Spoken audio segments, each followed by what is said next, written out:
Good morning. Start करते हैं।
तो आप लोग थर्ड यूनिट पढ़ रहे थे WSN के। हमने ओरिजिनिंग कहाँ से वो है, हिस्ट्री क्या थी उसकी, उसका प्रोटोकॉल स्टैक और आपकी जो भी एप्लीकेशंस हैं या फिर जो इसकी जनरेशंस हैं वो हमने लास्ट टाइम पढ़ ली थी। आज जो हम पढ़ने वाले हैं वो पढ़ेंगे हम middleware principles, WSN middleware principle और मिडलवेयर आर्किटेक्चर। वैसे तो जो आगे के टॉपिक है ये आर्किटेक्चर के अंडर ही आता है। मिलन, इरेस्मेट, CLF, MLM, ये जो है मिडलवेयर आर्किटेक्चर के अंडर ही आता है। बट कल हम ये आर्किटेक्चर करेंगे, आज हम सिर्फ आर्किटेक्चर का इंट्रोडक्टरी पार्ट करेंगे और मिडलवेयर के बारे में, उनकी मिडलवेयर प्रिंसिपल्स क्या होते हैं। तो मिडलवेयर प्रिंसिपल्स को जानने से पहले हमें ये पता होना चाहिए कि मिडलवेयर होता क्या है। उसके बाद ही हम लोग एक्चुअली प्रिंसिपल्स का मतलब है कि जब आप मिडलवेयर को डिजाइन करते हो तो उस टाइम पे आपको क्या क्या चीजें ध्यान रखनी है, कौन कौन से कंस्ट्रेंट्स हैं जो आपको अप्लाई करने हैं, वो हमारे मिडलवेयर प्रिंसिपल्स के अंडर आते हैं। मिडलवेयर क्या होता है? जैसे आपको पता है ऑपरेटिंग सिस्टम हमारा मिडल में काम करता है। एक तरफ हार्डवेयर होता है और एक तरफ यूजर मतलब हम लोग होते हैं। तो अगर हमें कोई भी क्वेरी होती है तो हम ऑपरेटिंग सिस्टम के थ्रू हार्डवेयर तक जाते हैं और हार्डवेयर वहां से रिप्लाई करता है, वो भी ऑपरेटिंग सिस्टम के थ्रू हमारे पास आता है। तो जो मिडल लेयर की तरह काम करता है उसको मिडलवेयर बोलते हैं। ऐसे ही WSN में एक मिडलवेयर लेयर होती है जो यूजर के बीच में एप्लीकेशन जहां हम यूज करते हैं और नेटवर्क के बीच में एक मिडल में काम करती है। एक तरफ नेटवर्क होता है, एक तरफ एप्लीकेशंस होती हैं जो यूजर यूज करता है। उनके बीच में जो काम करती है वो मिडलवेयर होती है। तो मिडलवेयर को बनाने के लिए सबसे पहले तो क्या क्या चैलेंजेस आते हैं। जब हमें ये पता होगा कि उसके डिजाइनिंग में क्या क्या चैलेंजेस हैं, हमें ये पता होगा कि उसका काम क्या है, उसके बाद ही हम ये डिसाइड कर सकते हैं ना कि वो क्या प्रिंसिपल्स के बेसिस पे हम उसको डिजाइन करेंगे।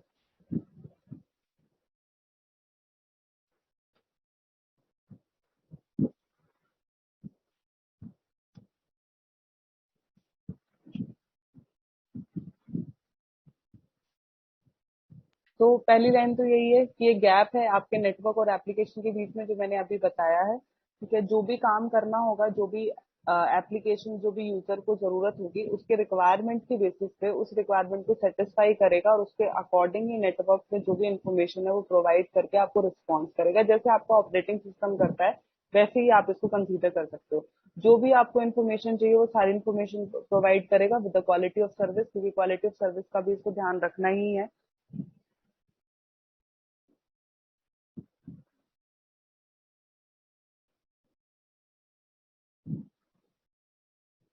आते रहा करो। 9, 10, 9, 12 कितनी लेट स्टार्ट कर लो। तो middleware is an approach to satisfy the adaptations. जो यूजर की रिक्वायरमेंट है, उस रिक्वायरमेंट के बेसिस पे आपको नेटवर्क के साथ कम्युनिकेट करके आपको इन्फॉर्मेशन प्रोवाइड करता है। इसके अलग अलग कंस्ट्रेंट्स होते हैं। डब्ल्यूएसएन का हमें पता है कि उसकी बैंडविड्थ, उसकी कंप्यूटेशन, उसकी कैपेबिलिटीज, एनर्जी, ये सारी चीजें हैं जिसकी और भी आपके पास, आपको पता है टोपोलॉजी वेरी करती है। एनर्जीज का इशू होता है जिसकी वजह से बीच बीच में जो है नोड वो स्लिप कर जाते हैं क्योंकि उनके पास एनर्जीज नहीं होती। रेंज, आपके राउटिंग रूट्स और ये सारी चीजें जो है डब्ल्यूएसएन के लिए प्रॉब्लम क्रिएट करते हैं कहीं ना कहीं। तो इन सब चीजों को सपोर्ट करने के लिए हमें एप्लीकेशन चाहिए, और उस एप्लीकेशन के साथ साथ हमें ऐसा मिडलवेयर भी चाहिए जो उस एप्लीकेशन के साथ कॉम्पेटिबल हो, उसके साथ काम कर सके। अब अगर हम बात करें मिडलवेयर की कि क्या क्या रिक्वायरमेंट्स है मिडलवेयर के, या क्या क्या चैलेंजेस आ सकते हैं मिडलवेयर के टाइम पे, तो पहला चैलेंजेस आता है, आपको पता है, टोपोलॉजी का। बार बार हर एक नोड जो है वो एक जगह से दूसरी जगह मूव करती रहती है, तो टोपोलॉजीज में चेंजेस होते रहते हैं, तो मिडलवेयर भी उस अकॉर्डिंग ही काम करेगा। दूसरा, हमारे पता है हमें एनर्जी का इशू आता है। कभी भी कोई नोड जो है उसकी बैटरी लो हो गई तो वो स्विच ऑफ हो जाती है, तो उस टाइम पे भी हमें ध्यान रखना पड़ेगा। एप्लीकेशन स्पेसिफिक है, जो भी चीजें हैं आपको एप्लीकेशन स्पेसिफिक होनी चाहिए। जिस तरीके की इन्फॉर्मेशन चाहिए यूजर को, वही इन्फॉर्मेशन आप प्रोवाइड करोगे। लाइक एग्जांपल अगर मैं बात करूं, जैसे हमने लास्ट टाइम एसी का एक एग्जांपल दिया था कि एसी में आपको जो रूम का टेम्परेचर होगा उस अकॉर्डिंग एसी का टेम्परेचर सेट होगा। तो जो रूम का टेम्परेचर होगा वो न्यूमेरिकल वैल्यूज होगा, उसी अकॉर्डिंग आप एसी का टेम्परेचर जो है उसके साथ कंपेटेबल करोगे। तो जिस तरीके की एप्लीकेशन है, जिस तरीके की इंफॉर्मेशन चाहिए, वो इंफॉर्मेशन आप प्रोवाइड करोगे। डिजिट्स चाहिए, नंबर चाहिए, अल्फाबेट्स चाहिए, यस नो चाहिए, ट्रू फॉल्स चाहिए, जो भी इंफॉर्मेशन चाहिए वो इंफॉर्मेशन आप प्रोवाइड करोगे। उससे आपकी परफॉर्मेंस इंप्रूव होगी और आपकी एनर्जी जो है वो सेव होगी। उसके बाद जो भी रिसोर्सेज आपको चाहिए, उन रिसोर्सेज के साथ आप काम करोगे। रिसोर्सेज, कौन सा रिसोर्सेज कब आपको यूटिलाइज करना है, कब कौन से नोड को वो रिसोर्सेज अवेलेबल होना चाहिए, ये सारी चीजें भी ध्यान रखनी है। और रियल टाइम एप्लीकेशन को सपोर्ट करना चाहिए स्पेसिफिकली, क्योंकि मेनली जो भी वायरलेस कनेक्टिविटी होती है और जो भी रियल टाइम एप्लीकेशन पे काम होते हैं, अगर जैसे आपको पता है दो तरीके की रियल टाइम एप्लीकेशन होती हैं, सॉफ्ट और हार्ड। तो हार्ड में हम बिल्कुल भी डिले नहीं एक्सेप्ट करते हैं, तो उस टाइम पे मिडलवेयर को उस अकॉर्डिंग काम करना पड़ेगा कि डिले ना हो और कोई लॉस ना हो किसी भी चीज का। तो ये मेनली चैलेंजेस थे जो डब्ल्यूएसएन के साथ साथ मिडलवेयर को भी फेस करने पड़ते हैं।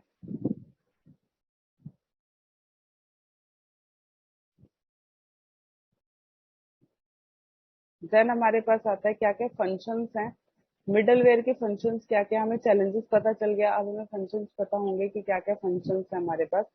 सबसे पहला हमारे पास फंक्शन है, क्या काम करता है, जो भी एप्लीकेशन को जो भी सर्विस चाहिए वो उस एप्लीकेशन को वो सर्विस प्रोवाइड करेगा। दूसरी चीज, जो भी इन्वायरमेंट चाहिए यूजर को, किसी भी तरीके का इन्वायरमेंट चाहिए, वो इन्वायरमेंट मिडलवेयर प्रोवाइड करेगा। मतलब ये एक तरीके से यूजर के सपोर्ट में काम करता है। यूजर को जिस तरीके की इंफॉर्मेशन चाहिए, जो सर्विस चाहिए, जो इंफॉर्मेशन चाहिए, उस अकॉर्डिंग ये इन्वायरमेंट सेट करता है, उस अकॉर्डिंग ये सर्विसेज प्रोवाइड करता है। जो भी आपको एल्गोरिथम, मतलब कोई भी रिसोर्सेज चाहिए और वो रिसोर्सेज किस एल्गोरिथम का आप यूज करोगे, तो उस एल्गोरिथम के हिसाब से वो काम करेगा। तो ये सारी चीजें कि कौन सा नेटवर्क है, क्या रिसोर्सेज हैं, वो सारी चीजें डायनामिकली जो एल्गोरिथम वो मैनेज करते हैं। देन हमारे पास क्वालिटी ऑफ सर्विस का भी ध्यान रखना है। जैसे क्वालिटी ऑफ सर्विस हमारा मेन कंसर्न होता ही है हमेशा से, तो क्वालिटी ऑफ सर्विस के साथ साथ आपको आपके नेटवर्क के रिसोर्सेज भी एडजस्ट करने हैं। तो ये सारी चीजें आपको मिडलवेयर काम करेगी आपके लेवल पे, और जो कम्युनिकेशन का काम है, जो इंटरमीडिएट का काम है, वो तो करेगी। उसके साथ साथ जो जो इन्फॉर्मेशन आपको चाहिए, जो एनवायरनमेंट, जो सर्विसेज आपको चाहिए, एक तरह से आपको पूरा कंफर्ट करके आपको बिठाएगी, सारी चीजें आपको प्रोवाइड करेगी, वो आपकी मिडलवेयर का काम है। क्या क्या डिजाइन प्रिंसिपल्स होने चाहिए, अगर हमें पता है कि वो क्या काम करती है, तो उस अकॉर्डिंग हमें ये क्लियर हो जाएगा कि उसकी क्या क्या डिजाइन प्रिंसिपल्स होने चाहिए। सबसे पहली चीज, जो भी एल्गोरिथम होगा वो लोकलाइज्ड एल्गोरिथम होगा। हर एक नोड के लिए अपना लोकलाइज्ड एल्गोरिथम होगा, क्योंकि नोड जो है वो डायनामिकली डिस्ट्रीब्यूटेड होती हैं। वो आप कोई भी एक एल्गोरिथम जो है वो ग्लोबल एल्गोरिथम सब पे नहीं चला सकते हो। तो आपको एक लोकलाइज्ड एल्गोरिथम की जरूरत होगी जो एक नोड के लिए काम करेगा, और हो सकता है उसकी नेबरहुड तक भी काम करे, लेकिन वो ज्यादा रेंज तक काम नहीं करेगा। दूसरी चीज, आपको क्वालिटी ऑफ सर्विस और रिसोर्स यूटिलाइजेशन के साथ अच्छे से काम करना है। जो भी आप एल्गोरिथम चूज करोगे वो आपकी क्वालिटी ऑफ रिजल्ट और आपके रिसोर्स के लिए अच्छा होना चाहिए। वो साथ साथ आपकी एप्लीकेशंस भी, जो भी आप ऐप यूज कर रहे हो, वो भी आपकी क्वालिटी ऑफ सर्विस और रिसोर्सेज के साथ कंपैटिबल होनी चाहिए और अच्छे से काम करनी चाहिए। दूसरी चीज, जो भी आप मैकेनिज्म यूज करोगे वो डेटा सेंट्रिक होगा, सारी क्वेरी को अच्छे से प्रोसेस करेगा और अच्छे से इंफॉर्मेशन, मतलब जो भी इंफॉर्मेशन है वो सही से आपको प्रोवाइड करेगा, करेक्ट इंफॉर्मेशन आपको प्रोवाइड करेगा। देन आपके पास जो भी सर्विसेज होंगी वो सर्विसेज आपको प्रोवाइड करेगा, ये तो आपको पहले ही पता है क्योंकि यूजर के बिहाफ पे काम कर रहा है, तो यूजर की एप्ली जो भी यूजर को सर्विसेज चाहिए वो उसके अकॉर्डिंग काम करेगा, रिसोर्सेज यूटिलाइज करेगा, एनर्जी के रिगार्डिंग जो भी रिक्वायरमेंट उसको चाहिए वो फुलफिल करेगा। लाइट वेट मिडल वेयर होना चाहिए, जो भी मिडल वेयर आप यूज करोगे वो लाइट वेट हो ताकि इजिली आप कम्युनिकेट कर सको। तो ये कुछ आपके डिजाइन प्रिंसिपल्स हैं जो आपको ध्यान में रखने हैं। देन हमारे पास आता है middleware architecture. Sorry. Middleware, जैसे हमने ये तो पढ़ लिया मिडलवेयर होता क्या है, तो अगर मिडलवेयर आर्किटेक्चर के बारे में भी आता है, जनरली जो क्वेश्चन आते हैं इसके अंदर से वो आपके मिडलवेयर आर्किटेक्चर जो एग्जिस्टिंग आर्किटेक्चर्स हैं, जो हमारे ये है कि मिलन, इरेसनेट, सीएलएमएस, एमएलएम, इन पे क्वेश्चन आते हैं। तो अगर इन पे क्वेश्चन आएगा तो आपको मिडल आर्किटेक्चर का पहले तो डेफिनेशन देनी ही पड़ेगी, इंट्रोडक्टरी पार्ट देना पड़ेगा, तो आपको ये पता होना चाहिए मिडलवेयर क्या होता है, मिडलवेयर काम कैसे करता है, उसके क्या क्या प्रिंसिपल हैं। उसके बाद जब आपको ये क्लियर हो जाएगा उसके बाद आप आर्किटेक्चर बना सकते हो कि क्या आर्किटेक्चर है।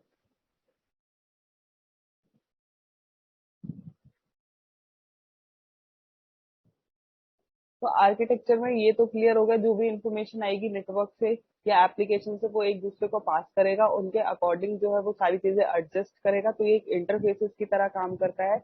जो पहले ट्रेडिशनल मिडलवेयर यूज होती थी और जो अब डब्ल्यू की मिडलवेयर यूज होती है, उनमें बस थोड़ा सा डिफरेंस ये है कि अब वाली जो डब्ल्यू है वो डायनामिकली चेंज करता है सारी चीजों को।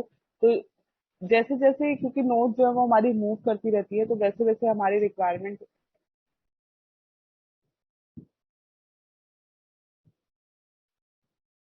वैसे वैसे हमारी रिक्वायरमेंट आती रहती है। तो उस अकॉर्डिंग जो है वो डब्ल्यू के मिडलवेयर काम करती है। जो ट्रेडिशनल मिडलवेयर थी वो अच्छे से काम नहीं करती थी, उनको हमें टाइम टू टाइम जाके चेंज करना पड़ता था अकॉर्डिंग टू द पैरामीटर, तो वो खुद एडजस्ट नहीं हो पाती थी अपने आप। तो ये कुछ चीजें हैं जो मिडलवेयर क्या क्या फंक्शंस कर सकती है। आपके रिसोर्सेज को मैनेज करेगी, जो भी आप इवेंट आता है इवेंट को डिटेक्ट करती है, उनको मैनेज करती है। इन शॉर्ट अगर मैं बात करूँ, काम तो बहुत सारे हैं, फंक्शंस तो बहुत सारे हैं जो हमने देखे हैं, लेकिन तीन कैटेगरीज में अगर हम बात करें तो हमारे पास जो आ जाती है वो रिसोर्सेज को मैनेज करना आता है, चाहे वो आपके नेटवर्क लेवल पे हो चाहे एप्लीकेशन लेवल पे हो। इवेंट को डिटेक्ट करना, उसको मैनेज करना, जैसे मैंने एसी का एग्जाम्पल दिया था कि रूम का टेम्परेचर बढ़ा या घटा तो इवेंट उसने डिटेक्ट करा और उस अकॉर्डिंग उसने मैनेज करा। एंड एपीआईज जो होती है आपकी मेनली डेटा को रिप्रेजेंट करने के लिए यूज होती है। तो ये एक डायग्राम है आपका मिडलवेयर का। जैसे मैंने बोला, एक तरफ आपका नेटवर्क प्रोटोकॉल है, एक तरफ आपका एप्लीकेशन है और बीच में आपके मिडलवेयर है। तो मिडलवेयर के आपके जो भी सपोर्ट करना है, इंफॉर्मेशन को एडजस्ट करना है, वो सारे काम जो है वो मिडलवेयर के काम होते हैं। रिसोर्सेज को मैनेज करना, आपके इवेंट को डिटेक्ट एंड मैनेज करना, और एपीआई का काम, क्योंकि एप्लीकेशन लेवल पे रिप्रेजेंट भी मिडलवेयर ही करेगा, तो रिप्रेजेंटेशन ऐसी होनी चाहिए जो यूजर को अच्छी लगे। तो एपीआई यूज कर सकते हैं आप बेटर परफॉर्मेंस के लिए और नेटवर्क यूटिलाइजेशन के लिए। ठीक है, रिसोर्स मैनेजमेंट, कौन सा रिसोर्सेज, नाम से क्लियर है कौन सा रिसोर्सेज कब आना है कब जाना है, वो सारे नेटवर्क का स्टेटस जो है वो रिसोर्स मैनेजमेंट रखेगा। आपके इवेंट डिटेक्शन, जो भी इवेंट आएगा उसके अकॉर्डिंग जो भी इवेंट अकर होगा उसके उसको डिटेक्ट करके जैसे सेंसर्स करते हैं और उस अकॉर्डिंग वो मैनेज करेगा। तो इसमें एक एग्जांपल दिया हुआ है एपीआई का, वो है क्वेरी एजेंट का। तो क्वेरी एजेंट में क्या होता है, कुछ क्वेरीज होती है उस अकॉर्डिंग वो रिप्लाई करता है। जैसे इसमें एक एग्जांपल है, कोई मैसेज सेंड करना है सोर्स से लेके डेस्टिनेशन तक, तो सबसे पहले उसने क्या किया, एक मैसेज यूनिकास्ट करने के लिए अपनी आईडी दे दी, सोर्स दे दिया और डेस्टिनेशन दे दिया। यहाँ से लेके यहाँ तक मेरे को करेक्शन करना है और ये मेरी आईडी है। वहां पे वो क्या करेंगे, यूनिकास्ट को स्टार्ट कर देंगे। स्टार्ट में आपकी आईडी, आपका नेम, डेस्टिनेशन और सोर्स, ये सारी चीजें लिख करके उसके बाद वो क्या करेगा, सोर्स जो है वो उस यूनिकास्ट, बाकी जो है वो नोड उसको लिसन करेंगे, डेस्टिनेशन तक जाएगा। डेस्टिनेशन के बाद अगर रिप्लाई आता है सोर्स तक, उस टाइम पे सोर्स जो है वो आराम से बैठ के सुनेगा सिर्फ, क्योंकि उसको ये देखना है कि रूट आ कहाँ से रहा है। जैसे हमारा रूट रिक्वेस्ट और रूट रिप्लाई में होता था कि रूट रिक्वेस्ट तो चली गई, रिप्लाई आने के लिए वो वेट करता है कि कौन से शॉर्टेस्ट पाथ जो है वो सिलेक्ट करना है, तो उस टाइम पे वो खाली बैठ के सिर्फ सुनेगा। जैसे उसका पाथ बन जाएगा वो अपना डेटा डेटा जो है भेजना स्टार्ट कर देगा। फिर वो फिनिश यूनिकास्ट करेगा। ठीक है, ये कुछ एपीआईज हैं जो यूज होती हैं। उसके बाद अगर आपको सेंसर ऑफ करना है तो turn off sensor, turn on sensor, किसी भी नोड को मूव करना है तो मूव द सेंसर, तो ये सारी चीजें इनके थ्रू जो है आप कम्युनिकेट कर सकते हो। यही सारा एक्सप्लेनेशन यहाँ पे लिखी हुई है। यूनिकास्ट मैसेज भेजेगा, स्टार्ट करेगा, लिसन करेगा, फिनिश कर देगा यूनिकास्ट। तो क्वेरी एजेंट में हमारे पास 6 मॉड्यूल्स होते हैं। जो 2 होते हैं वो मेनली इंपॉर्टेंट होते हैं परफॉर्मेंस में। पहला होता है वो डेटा मैनेजर, डेटा को मैनेज करना बहुत इंपॉर्टेंट है। और दूसरा क्वेरी एजेंट, जो भी आप टर्न ऑन टर्न ऑफ जो भी एपीआई यूज करते हो वो सारी जो है वो क्वेरी एजेंट। तो ये जो जब क्वेरी एजेंट की बात होती है तो 6 मॉड्यूल्स में मेनली ये 2 मॉड्यूल्स की क्वेरी का एजेंट और डेटा मैनेजर, ये दोनों ही बहुत इंपॉर्टेंट है। अब डेटा रिलेटेड फंक्शंस, क्या क्या फंक्शंस क्या करते हैं, मेनली इसमें ना 3 चीजें होती हैं जब मिडलवेयर की बात होती है। अगर डेटा के रिगार्डिंग बात करें तो पहला होता है डेटा डिसेमिनेशन, दूसरा डेटा कंप्रेशन, तीसरा डेटा स्टोरेज। डेटा डिसेमिनेशन का मतलब होता है डेटा को ब्रॉडकास्ट करना। सोर्स से लेके डेस्टिनेशन तक डेटा जाता है, फिर डेस्टिनेशन से लेके सोर्स तक रिप्लाई आता है। वो सारे काम जो होते हैं वो डेटा डिसेमिनेशन के लिए होते हैं। डेटा को एनालाइज करना, नोड को एनालाइज करना, मैनेज करना, उसको कंट्रोल करना, ये सारे काम होंगे। ठीक है, जो भी सेंसर नोड है, जो भी आपकी डेस्टिनेशन है, जो भी आपका सोर्स है, वहां से इन्फॉर्मेशन एक जगह से दूसरी जगह जब आप ब्रॉडकास्ट करोगे, अपनी मैसेजेस को भेजोगे, राउटिंग रूट्स फाइंड आउट करोगे, तो वो आपका डेटा डिसमिनेशन के अंदर आता है। मेनली इसके अंदर 2 फेजेस होते हैं। पहला होता है इनिशियल फेज, दूसरा होता है data transmission phase.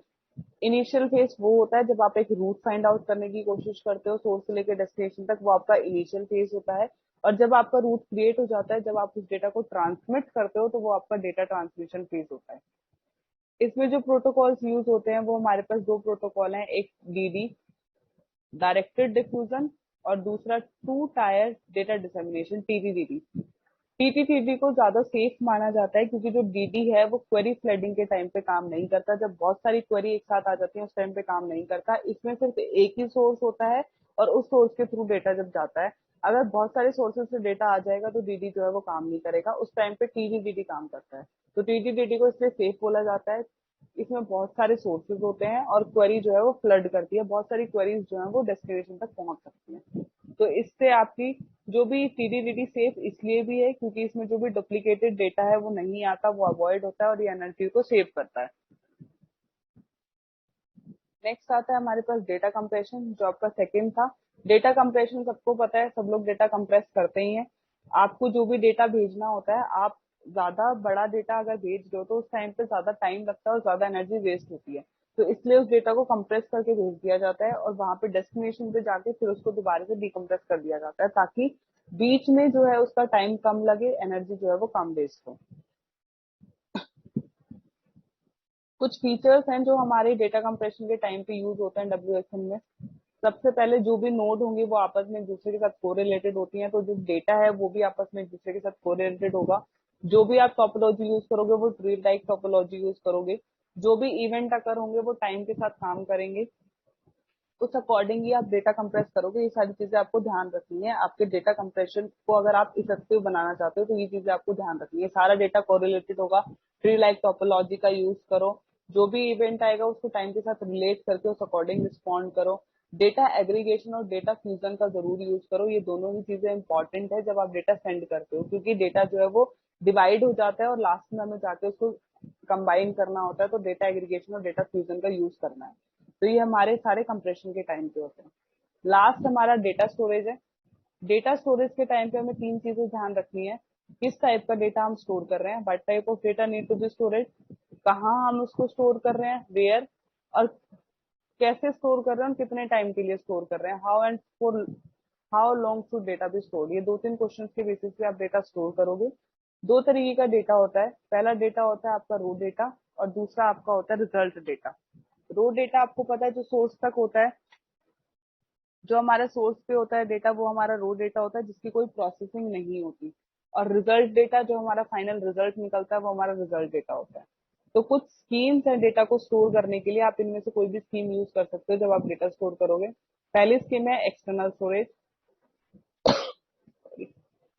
External storage में डेटा जो है वो एक्सटर्नली कहीं पे बाहर जाके स्टोर होता है।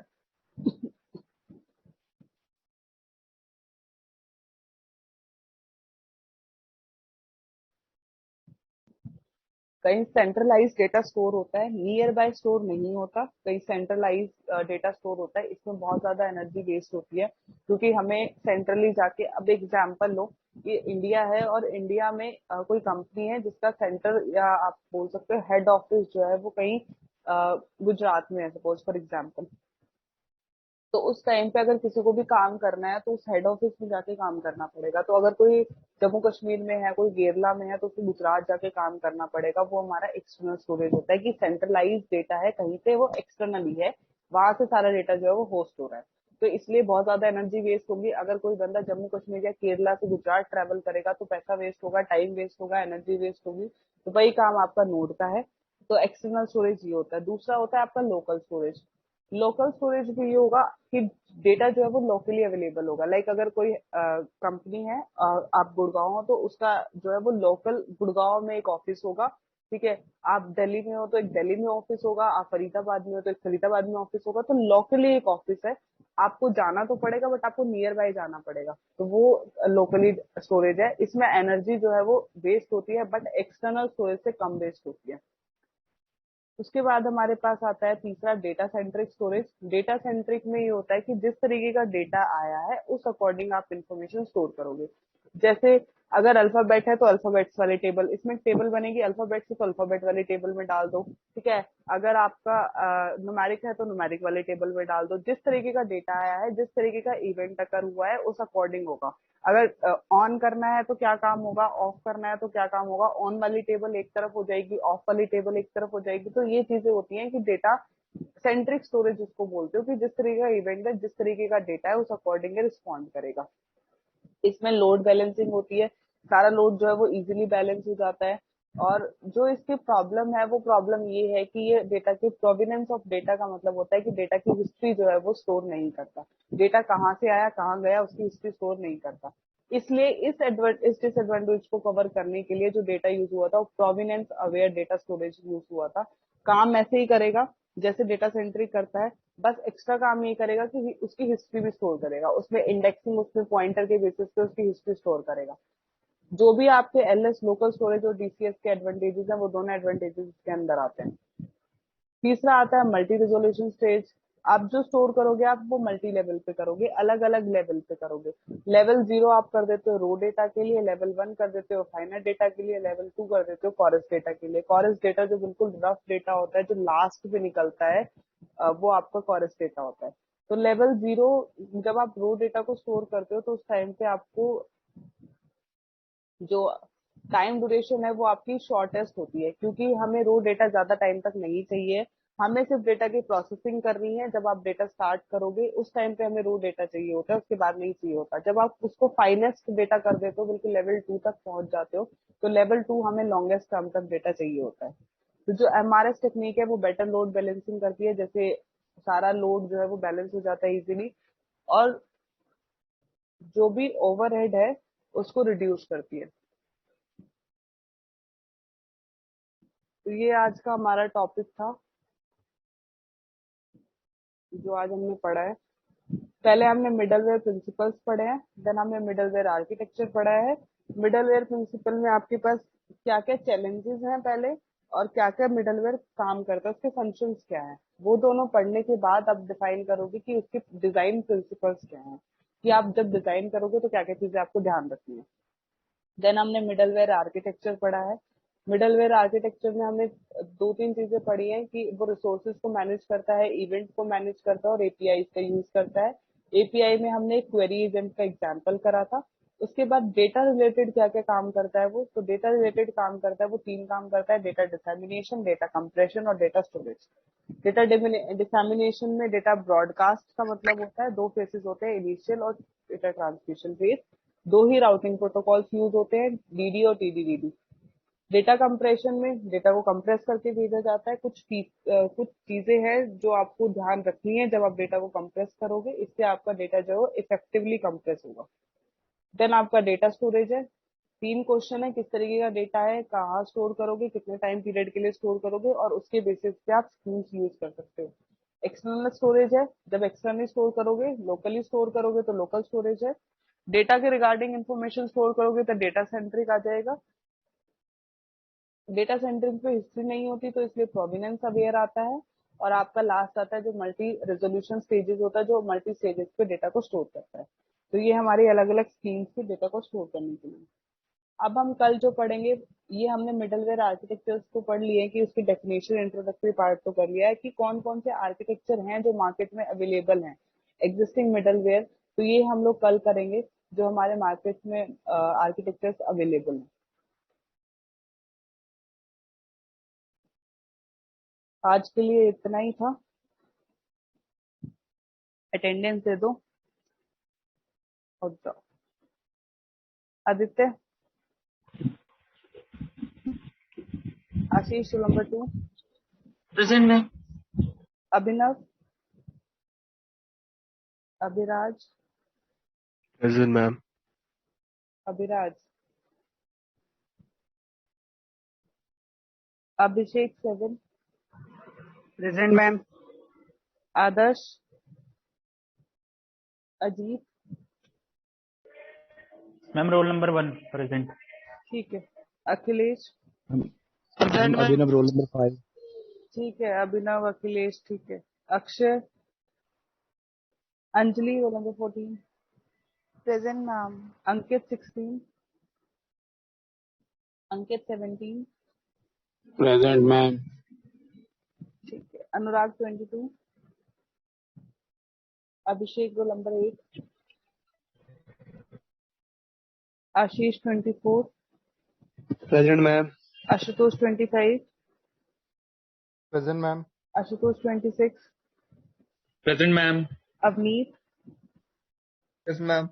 आयुष, आयुषी, चाहत,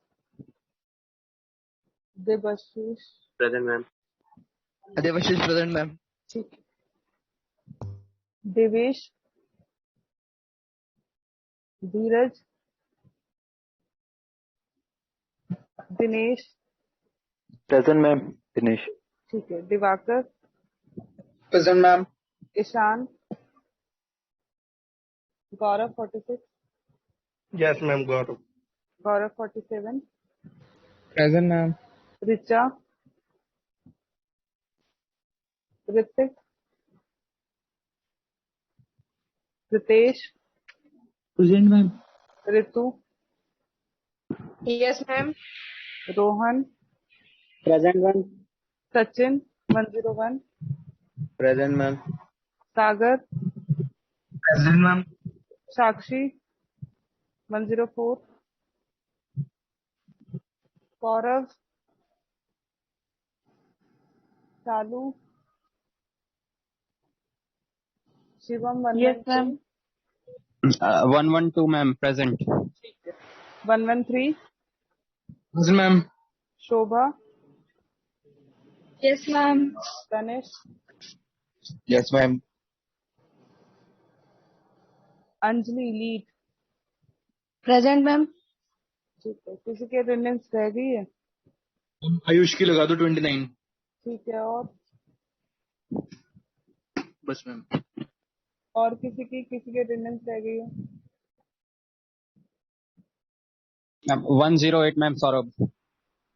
सौरभ 108, ठीक है, और मैम 36 की लगा दी है। 36 चाहत,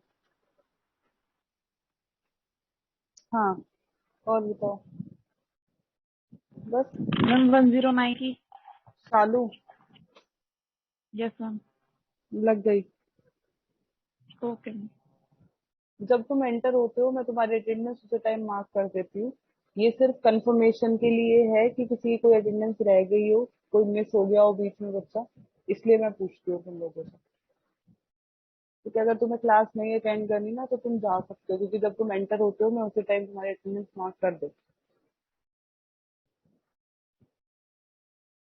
ठीक है, कल करते हैं फिर आगे का।